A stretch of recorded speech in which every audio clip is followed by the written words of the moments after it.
Call to order the Hudson School District Annual Meeting. We're going to start with some introductions. I am Board President Bob Bauman.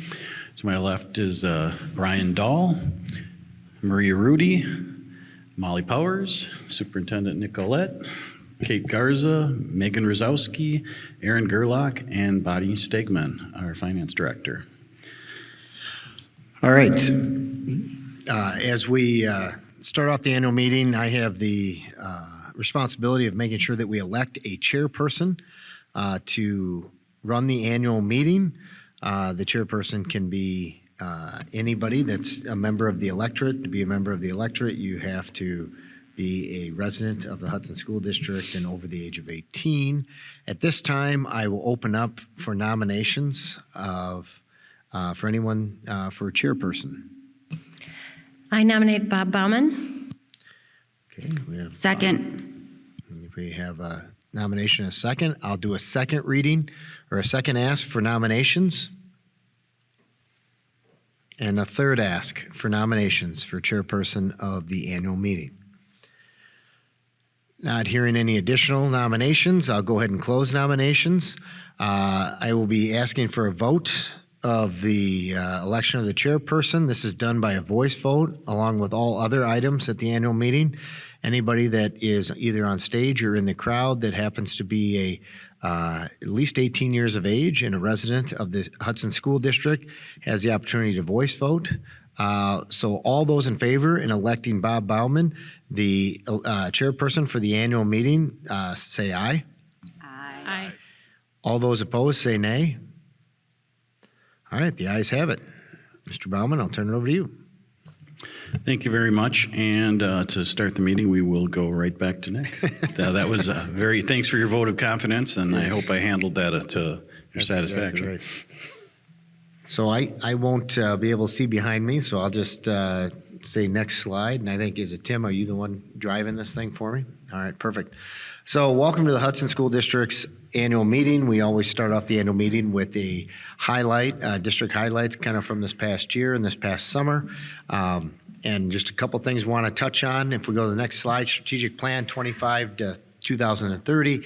Over the last 8 to 12 months, we've been working on this strategic plan for the Hudson School District. It was unveiled with the board about a month ago. The overarching pieces of our strategic plan are in that wheel, but you can find our full strategic plan online. A couple things that are a little bit different from the last time we did a strategic plan, which was the strategic plan that went from 2020 to 2025, is we did redo our mission and vision statements. This time we did not. We kept the same vision statement, which is the Hudson School District empowers all students to cultivate their talents, embrace their passions, and leverage their learning to impact the world around them. Like I said, off to the left of that statement, you can see kind of the pillars as it relates to our strategic plan. If you go to the next slide, we have our mission statement there. What's that?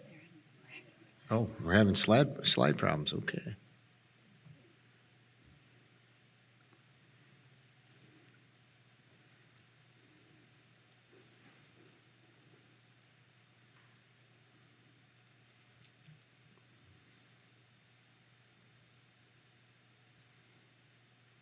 I think this is what they call dead air, so they'll be able to, yeah. Do you have a dad joke? And no dad jokes for me. So I will continue to kind of run through things. I don't know if we're going to be able to, we should be able to get this presentation up at least on the River Channel's website for the folks that way. Let's see here.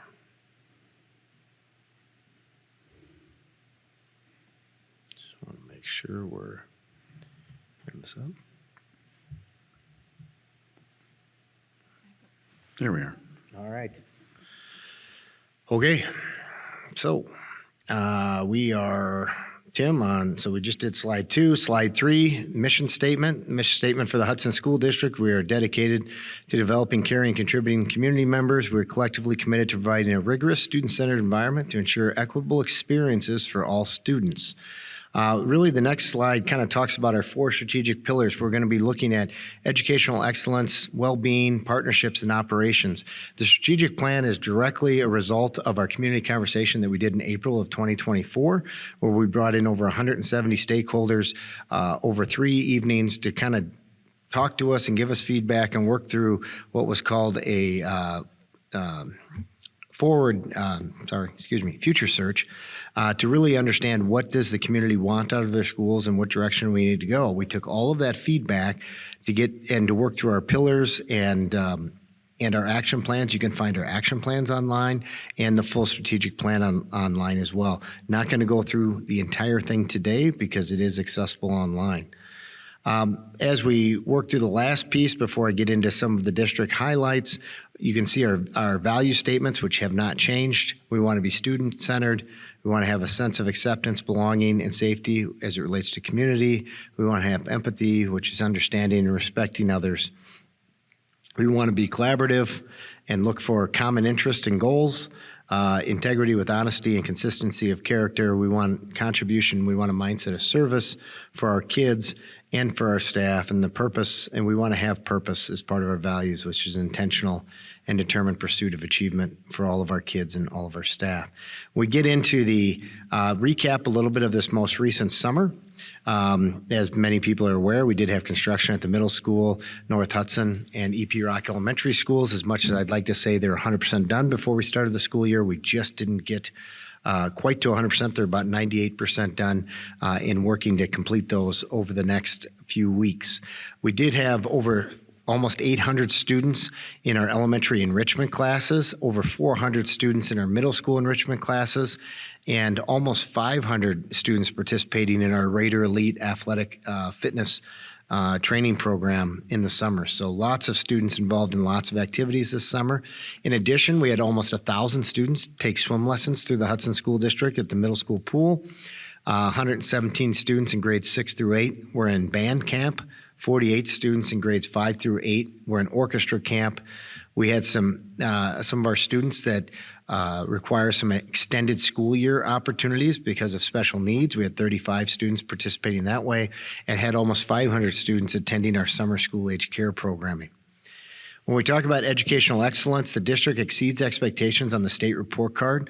As a district in grades 3 through 11, we're in the 93rd percentile in reading and the 91st percentile in math. Our goal is to get into at least the 95th percentile, which would put us in the top 5% of all districts in the state.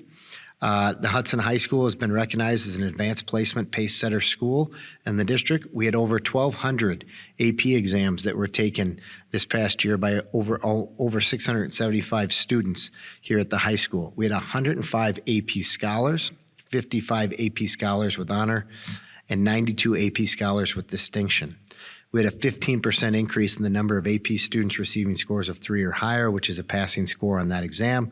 It's important to note that a lot of the accomplishments tend to be high school focused because that's where a lot of the recognition tends to happen. However, as we remind our staff, kids don't come to us in kindergarten knowing pre-calc and all these things. It takes years, and it takes the culmination of our staff working with them all the way from teaching them to read to being able to do AP exams all the way through the process.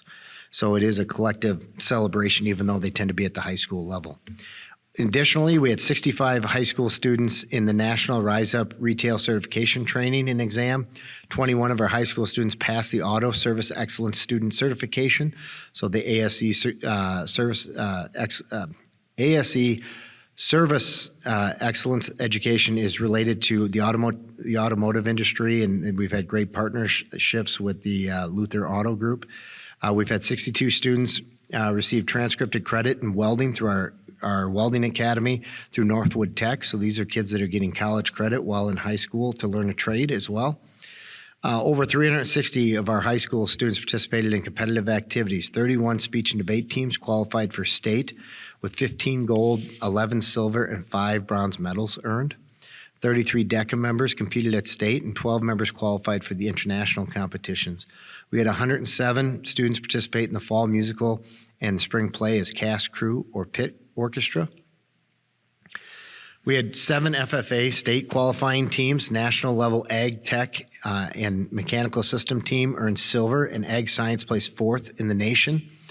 We had 16 HOSA, and that's health occupations members competed at the state, with 1 member advancing to nationals. Quiz Bowl qualified for the high school national championship tournament. Our Science Olympiad placed 4th at the state out of 70 teams. And we had 97 seniors were inducted into NHS with over 4,700 hours of community service. When you think about our well-being and student athletes, we had over 1,300 students participate in athletics at the high school level, 210 academic all-conference students with an average grade point average of 3.66 senior grade point average.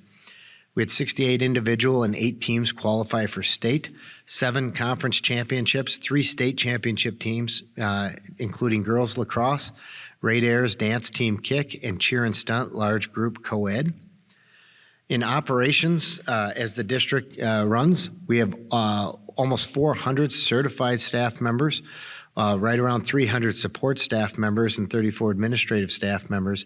This year, we welcome 33 new certified staff members, 45 new support staff members, and 3 new administrators to the district. When we look at operations, the elementary, we outfitted with 400 new elementary Chromebooks that were prepared by our tech services.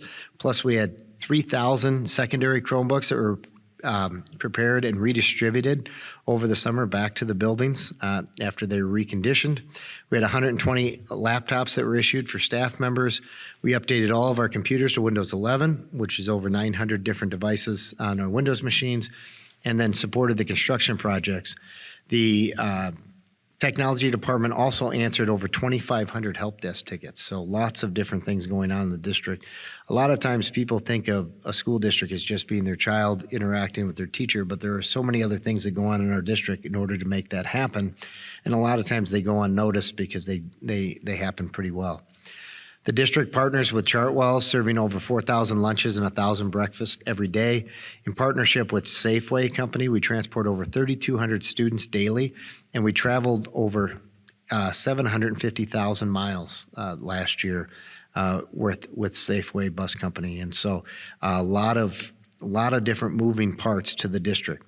We've had some great partnerships with the Royal Credit Union Financial Education Program for our high school kids. We had the 2nd annual job fair with the Hudson Area Chamber of Commerce, which was very well attended across the community. We collaborated with area university, resulting in over 162 teacher field placements and observations. So 162 different either student teachers or other individuals that are in college thinking about becoming teachers were placed in the Hudson School District to do some of their professional observations or work. We had over 2,600 community education participants in 230 classes and over 80 community ed instructors. Our community feedback, just want to remind people, we do have community feedback on potential school closings. That is coming up on September 22nd at 6 p.m., and that'll be at the Hudson Middle School multi-purpose room. That is the room that you walk in that's in between Hudson Prairie and Hudson Middle School. We did add to our website, there is a link where you can post questions ahead of time. One of the things the board asked us to do is give an opportunity for people to post questions ahead of time. And then we're going to try to work to kind of get some common themes with those questions and answer them on the front end of the meeting so that people can have their voices heard that way. All of those things being said, it's been a successful year for the Hudson School District. Any questions? All right. Thank you, Nick. And now we will have Board Treasurer Megan Rosowski give us a financial overview. Thank you, Mr. President. As Bob said, my name is Megan Rosowski, and I serve as the treasurer of the Hudson School Board.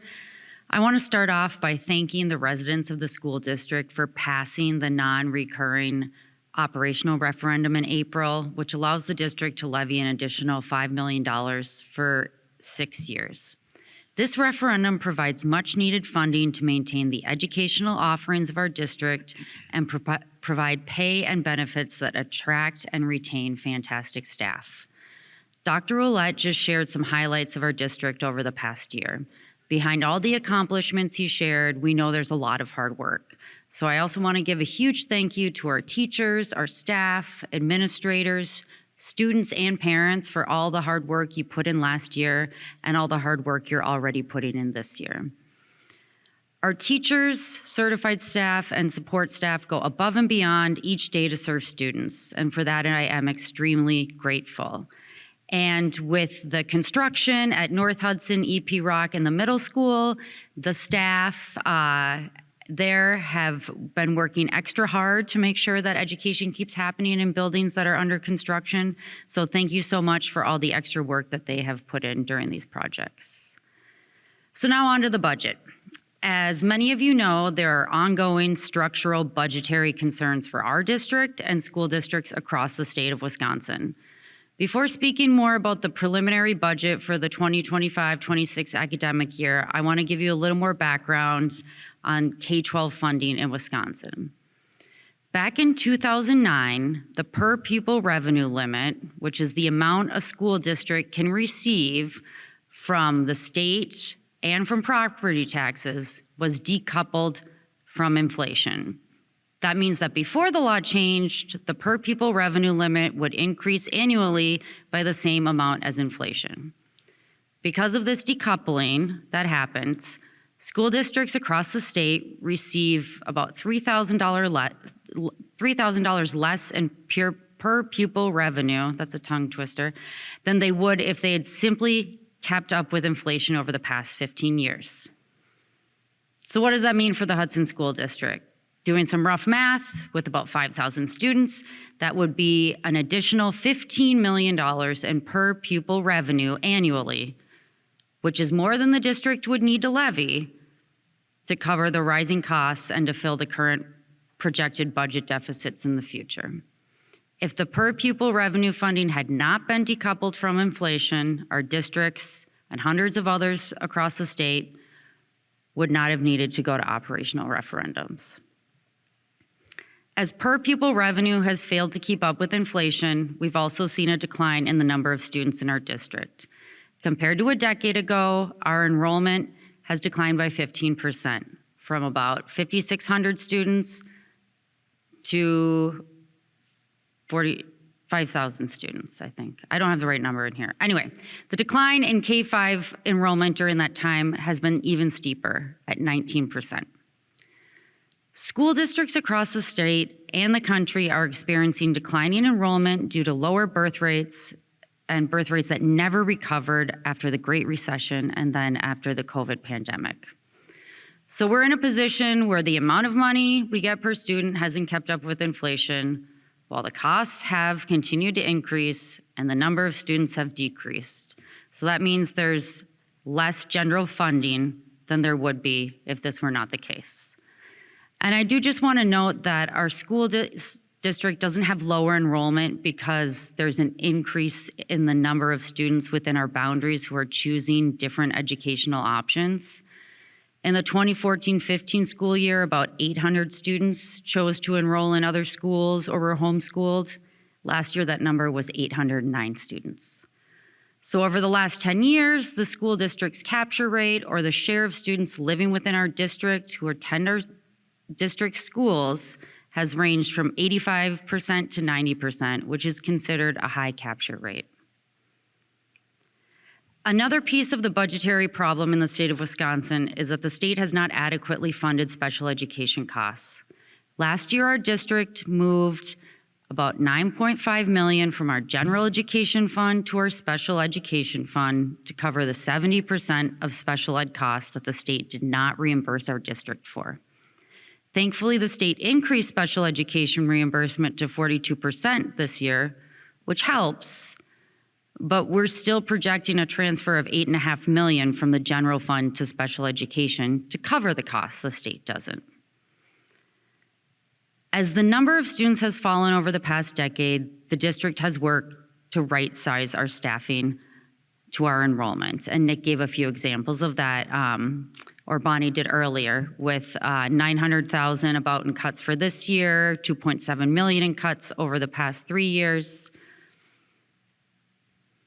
As a district, we cannot wait and hope that Madison will fix the problems with the K-12 funding formula that were exacerbated when per pupil revenue was decoupled from inflation back in 2009. As a board, we must consider the financial health and sustainability of our district in all of our decisions. The district must be responsible stewards of tax dollars while providing a high-quality education for our students. You might be wondering why we are seeking the approval of a preliminary budget for the current school year 3 months after the fiscal year began and a few weeks after school has already started. And this is another one of the quirks of K-12 funding in Wisconsin. Though our district currently has estimates of how much funding we will receive from the state and how much we will levy via property taxes, we won't get the final numbers from the state until sometime in October or November, as Bonnie said.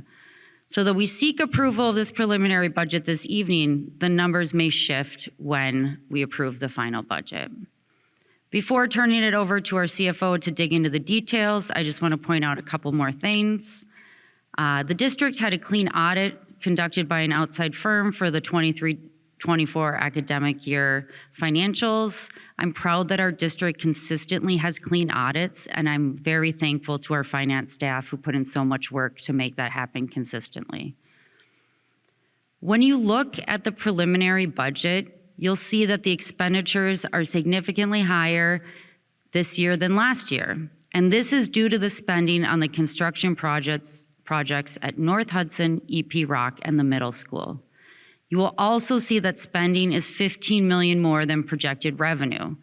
That's because we're using $15 million from our fund balance that was designated to pay for the construction projects. The school district still has about $30 million in our fund balance. The fund balance is a little bit like a savings account for your family. You know, for your family, they generally advise you to keep several months of expenses on hand in case of surprise expenses or financial difficulties. The fund balance is really important for school districts because the funding doesn't come in every week or 2 weeks like our paychecks. It comes in large chunks over the course of the year. So the fund balance allows the district to pay bills, which includes salaries and health benefits, while we wait for the next infusion of revenue. Without a fund balance, school districts have to take on short-term loans to cover these expenses, which in the long term adds to costs.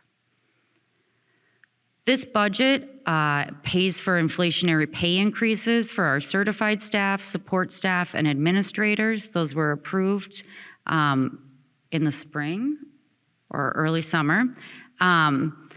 And certified staff and support staff also received an additional pay increase to help offset rising health insurance costs that they face this year. Additionally, I'm very proud that the district has increased the pay of new teachers to be more competitive and has further increased pay for special education teachers, and it's been hard to fill those positions over the past few years. And last but not least, the preliminary budget estimates that the mill rate will stay the same for the 2025-26 year as it was last year at 8.21. I'm pleased to support the preliminary budget for the 25-26 school year, and I will now pass it over to Bonnie Stegman, our CFO, to share more details about the proposed preliminary budget. Thanks, Megan. You did a great job explaining all these terms, so thank you so much for going over that. So we had many factors facing the district this year. Megan talked about a lot of them, but we'll just touch on them. The revenue limit, there was an increase of $325 per pupil, but again, this has not kept up with the consumer price index, as Megan kind of outlined, so that is another issue that we face as a district. Declining enrollment, the district continues to see a rolling 3-year average of declining enrollment that directly affects the revenue limit calculation. Student services and student learning continue to evaluate programming to ensure that all students' instructional needs are met. The retention and recruitment of staff continues to be challenging for the district. Human resources and the communication department have done an outstanding job of recruiting staff through the customization of marketing for specific positions and the approval of competitive staff compensation packages for all employment categories. The district has continued its commitment to maintain class size within established guidelines, and we have started and continue to evaluate all district facilities with the development of a long-term maintenance plan for all locations.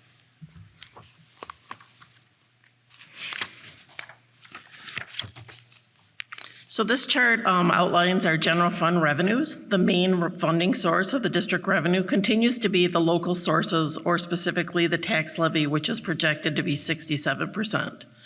The second largest source of revenue is the state equalization aid. Although equalization aid is a large part of our revenue, as indicated by our school board treasurer, our percentage of budget funded by the equalization aid formula continues to be reduced based on the state funding formula.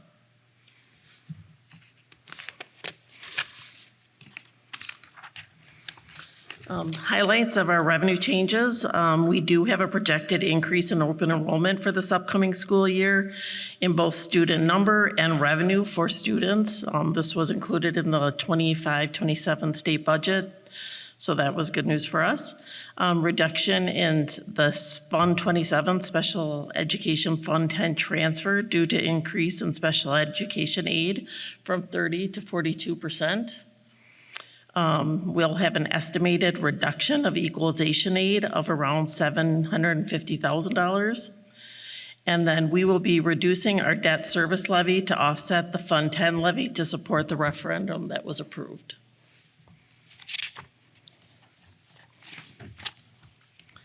The main portion of our Fund 10 operating budget is designated for salary and fringe at 53%. The remaining large expense categories are purchase services, which is mainly transportation, independent contractors, and the main interfund transfer to special education. Purchase services is a little increased if you compare that to the previous year, and that's due to the $15 million that the board has designated for our construction.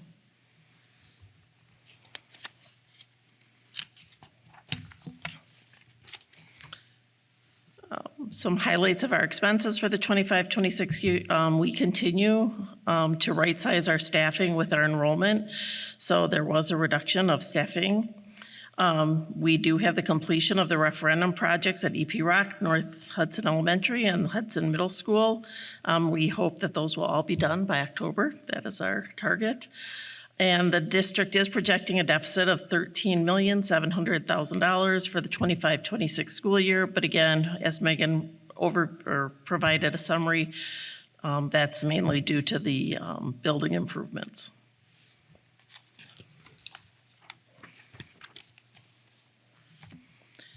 Based on the community feedback, the district is reducing their district footprint. The district office, the ASE has been placed for sale with a plan to move staff to a designated space at Hudson Middle School. That is actually happening on Friday, so we're excited about that. The school board has also accepted an offer of 91 acres of property on County Road UU. The goal is to close this land transfer by December 2025. Putting both of those properties on the tax roll will increase the taxable property of about $4.5 million for taxpayers, so that's a great thing.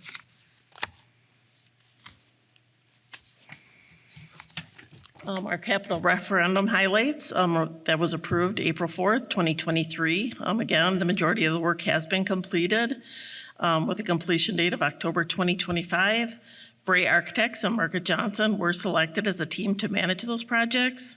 And again, the district office is scheduled to move into their new offices. Next Monday, we will be open for business. If you look at new construction values, actually the town of Troy has the most new construction value that we are estimating for this year with over 40 million. But this chart kind of shows by municipality the increases district-wide for new construction. The benefit of new construction is that, whatever our levy is, we can spread over those funds, and that reduces our tax levy for the whole district.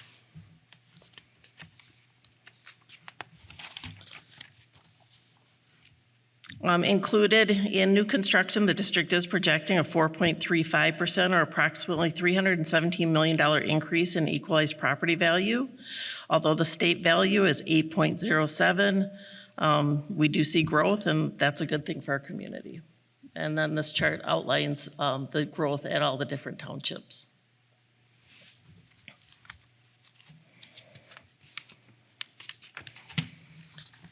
As we talked about previously, the mill rate is estimated to stay at 8.21. Again, our two big outliers that we're waiting for is our certification of aid, which we'll get October 15th, and our equalization value certification, which we'll get the end of October, early November. And that we'll be able to finalize that mill rate. That mill rate is less than what we publicized in our referendum materials. It should have gone up to 8.24. And lastly, this is a comparison of 2024-25 mill rates for CISA 11, just for kind of comparison between all the different communities and how they're funded. Typically, you see districts that have high property values are going to have a higher mill rate based because they get less equalization aid. But you can see just kind of a comparison of the districts in our CISA.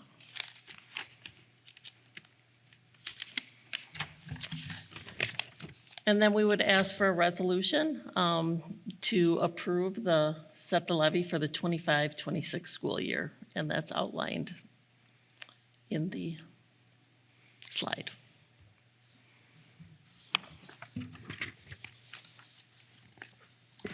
At this time, we would open up a hearing on the proposed budget, and anyone on stage or in attendance is welcome to voice their opinions or have questions.